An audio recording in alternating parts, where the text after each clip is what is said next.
Hello everyone. So today we will be learning about Norton's theorem.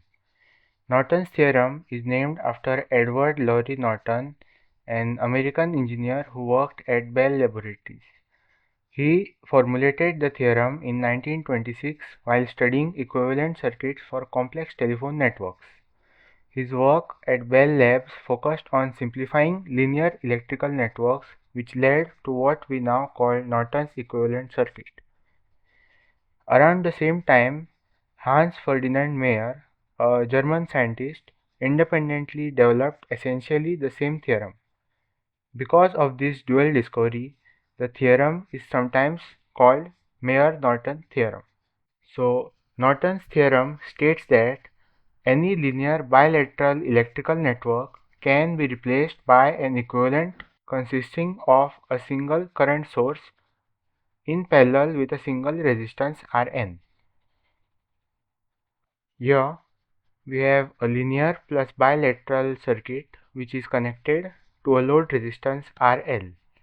So according to this Norton's theorem, this circuit can be replaced with a current source IN and a resistance Rn which is connected in parallel with the current source.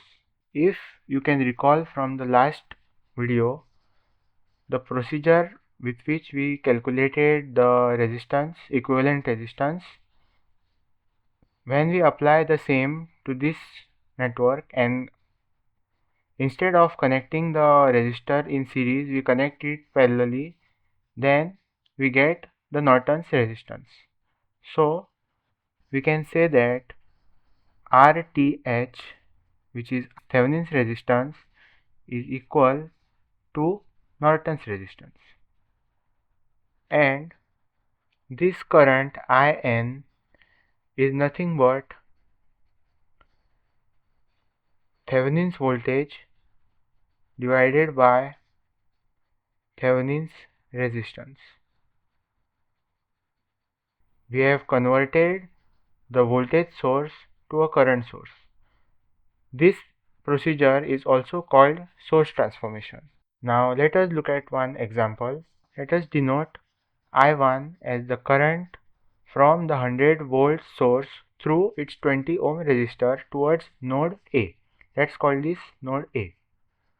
And I2, which is coming from the voltage source E2 towards node A, let this be I2.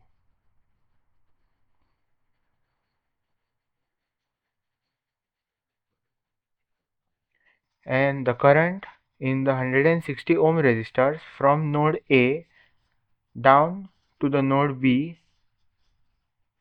let us call it I.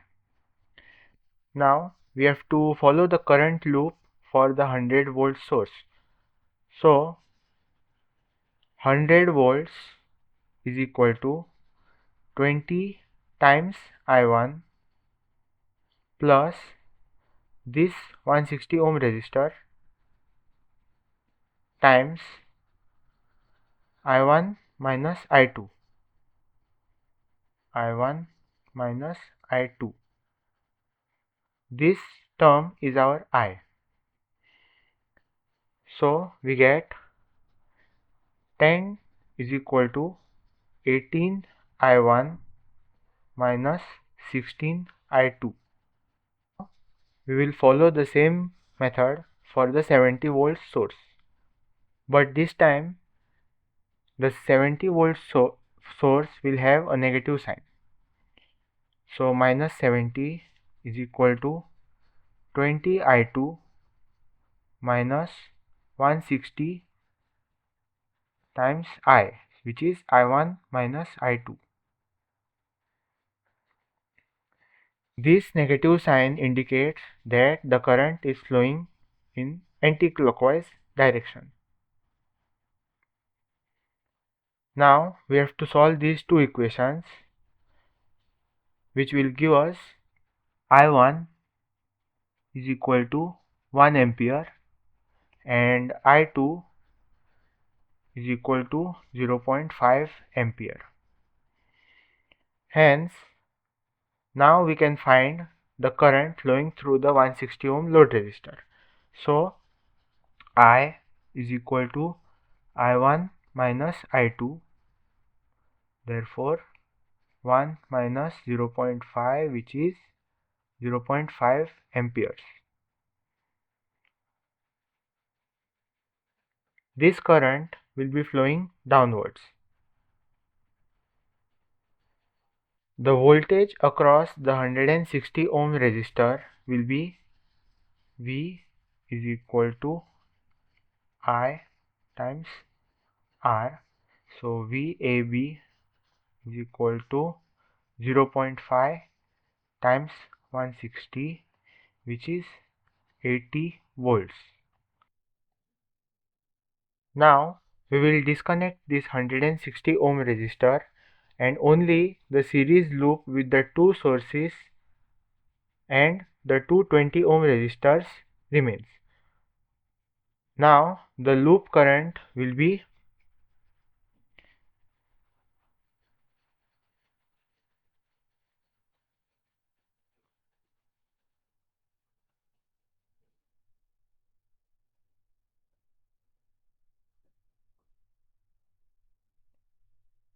which gives 30 by 40, which is 0.75 ampere.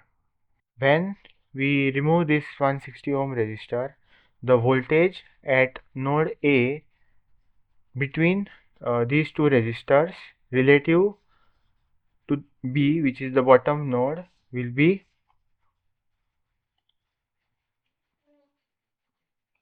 VOC is equal to 100 minus 20 times 0.75, which is 100 minus 15, which is equal to 85 volts. Therefore, VTH will be 85 volts. Now we have to calculate RTH. So when we remove the 160 ohm resistor, the circuit is as if the two 20 ohms resistors are connected in parallel. So it will look like this.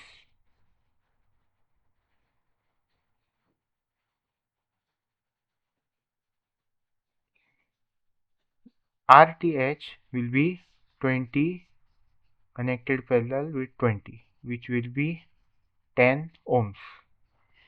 Now we have VTH is equal to 85 volts and RTH is equal to 10 ohms. Now we know I is equal to V by R. Now to draw the Norton's equivalent circuit, we need a current source. So as we have seen earlier, VTH and RTH will remain. So to convert the source, we have to use this formula to get the current. So it will be 85 by total resistance will be RTH plus 160 ohms resistor,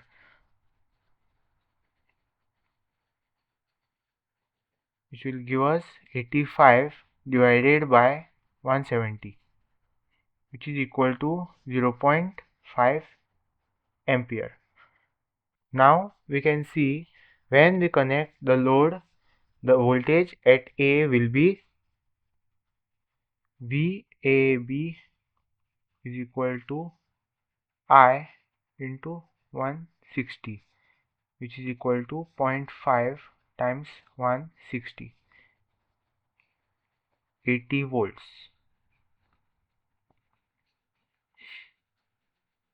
So we have found the Norton's equivalent current and Norton's equivalent resistance. So this will be our Norton's equivalent circuit. So today we have covered Norton's theorem and how we can apply it to simplify a circuit.